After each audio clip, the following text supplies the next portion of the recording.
Hello दोस्तों, आप लोगों को क्या लगता है, क्या सच में एलियन होते हैं या फिर ये सब लोगों द्वारा फैलाए गए अफवाहें हैं। वीडियोस के लास्ट में आप लोगों को कमेंट में अपनी राय दे सकते हैं। दोस्तों, पिछले साल 2023 में यह घटना 19 नवंबर 2:50 की है। यह घटना मणिपुर की राजधानी इम्फाल के हवाई अड्डे के पास यूएफओ को देखे जाने का दावा किया गया था। सूचना मिलते ही भारत की वायुसेना यूएफओ की तलाश के लिए 2 राफेल विमान भेजे जाते हैं, लेकिन उनको यूएफओ नहीं मिलता है। क्या था वो अज्ञात वस्तु, दोनों को ही इसके बारे में कोई जानकारी नहीं मिला। जब इस यूएफओ के बारे में सृजन पाल सिंह से पूछा गया, जो एक भारतीय वैज्ञानिक है, तो उन्होंने यही कहा कि अंतरिक्ष विज्ञान के अनुसार हमें अभी तक दूसरे ग्रहों के जीव जंतु के बारे में हमें कुछ भी पता नहीं है। अगर यही पता नहीं है तो उसकी टेक्नोलॉजी कितनी एडवांस हो सकती है, इसके बारे में बता पाना बहुत ही मुश्किल है।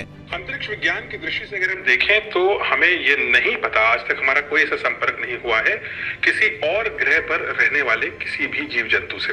तो हमें नहीं पता कि एलियंस होते भी हैं या नहीं होते, और अगर होते हैं तो किस प्रकार के होते हैं, इसका भी अनुमान लगाना मुश्किल है। और अगर ये नहीं पता तो हमें ये भी नहीं पता कि उनकी टेक्नोलॉजी कितनी एडवांस हो सकती है, क्या वो यहाँ तक आ सकते हैं या। लेकिन उन्होंने संभावना जताते हुए कहा है कि हमारे ब्रह्मांड में लगभग 2000 अरब से अधिक ग्रह मौजूद है और उनमें से किसी ग्रह पर हो सकता है पृथ्वी की तरह जीवन मौजूद हो, और अगर उसकी टेक्नोलॉजी हमारी पृथ्वी से काफी एडवांस है तो पृथ्वी पर दावा किए जाने वाले यूएफओ एलियंस का उड़न तस्तरी हो सकता है। और ऐसा भी हो सकता है कि यह किसी देश का सीक्रेट मिशन हो जिसके बारे में बनाने वाले के अलावा किसी को पता नहीं हो। और ऐसा भी तो हो सकता है इस यूएफओ जैसी दिखने वाली चीज अंतर्राष्ट्रीय कानून को उल्लंघन करके बनाया गया हो, जिसके बारे में दुनिया से छुपाया जाता हो। ऐसा कई पॉसिबल कंडीशन बनता है, पर सच तभी सामने आएगा जब यूएफओ हमारे हाथ लगेगा। पर दोस्तों, यूएफओ को पकड़ने को लेकर एक प्रॉब्लम क्रिएट हो जाता है। वो यह है कि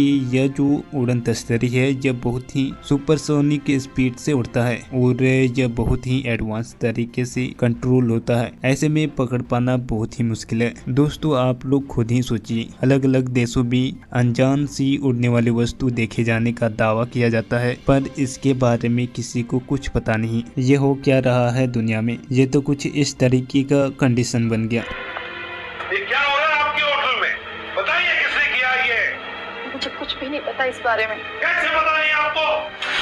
आप अथॉरिटी मैनेजर हैं, आपको पता होना चाहिए। पर दोस्तों, एक व्यक्ति ने बहुत ही इंटरेस्टिंग दावा किया है। उसका कहना है कि मैंने अमेरिकी वायुसेना हेलीकॉप्टर पायलट के तौर पर काम कर चुका हूं। मेरा नाम एलेक्सा कोलियर है और उसने दावा करते हुए कहा कि मैंने एलियन शिप में 3 महीने बिताए हैं, जो पृथ्वी के 18 मिनट के बराबर है। आगे उसने कहा जल्द ही इंसानों को एलियन के प्राचीन खंडहर मिलेंगे। एलेक्सा के साथ ये अजीब घटना 1960 के दशक में हुई थी, जब वो बच्चा था। उन्होंने बताया कि लुका छिपी खेलते हुए वो अपने दादा के घर के बाहर सो गया था। जब वो जगा तो वो खुद को एक अंधेरे कमरे में पाया, जहां उसकी मुलाकात विसियत और मरोनिया नाम के 2 एलियंस से हुई। दोनों एलियंस ने बताया था कि ब्रह्मांड में मनुष्य अकेला नहीं है, ब्रह्मांड में और कई अन्य एलियंस की नस्लें भी हैं। साल 2007 में जापान में एलेक्सा कोलियर ने एक भाषण दिया था। भाषण के दौरान एलेक्सा कहता है कि हमारे विज्ञान के अनुसार 100 अरब आकाश गंगाएं हैं, लेकिन हम लोग एक आयाम को देख रहे हैं। लेकिन 2 एलियंस के मुताबिक हमारे ब्रह्मांड में 100 ट्रिलियन आकाश गंगा है और हर आकाश गंगा में जीवन है। हम अकेले नहीं हैं, ब्रह्मांड बहुत विशाल है। हम अभी अंतरिक्ष की यात्रा शुरू कर रहे हैं और हमें हर जगह खंडहर मिलेंगे। एलेक्सा कोलियर एलियन से पूछता है कि इंसान तकनीकी रूप से कितना उन्नत है। एलियंस अमेरिका सेना को अपने से 400 साल अधिक एडवांस कहता है और विशियस एलियंस का कहना है कि धरती पर मनुष्य ही एकमात्र ऐसा जाति है जो पैसों का इस्तेमाल करती है। ये सब जो दावा है वो एलेक्सा कोलियर का है। पर दोस्तों, मेरा एक क्वेश्चन है कि जब ये घटना हुआ था तो उस समय एलेक्सा बच्चा था। दूसरा, एलेक्सा एलियंस से कौन सी भाषा में बात कर रहा था? क्या एलियंस को सभी भाषा आती है? दोस्तों, आप लोगों को क्या लगता है, सच क्या है? तो दोस्तों, इस वीडियो को यहीं पर खत्म करते हैं। अगर आप लोगों को वीडियो अच्छा लगा तो चैनल को सब्सक्राइब कर सकते हैं।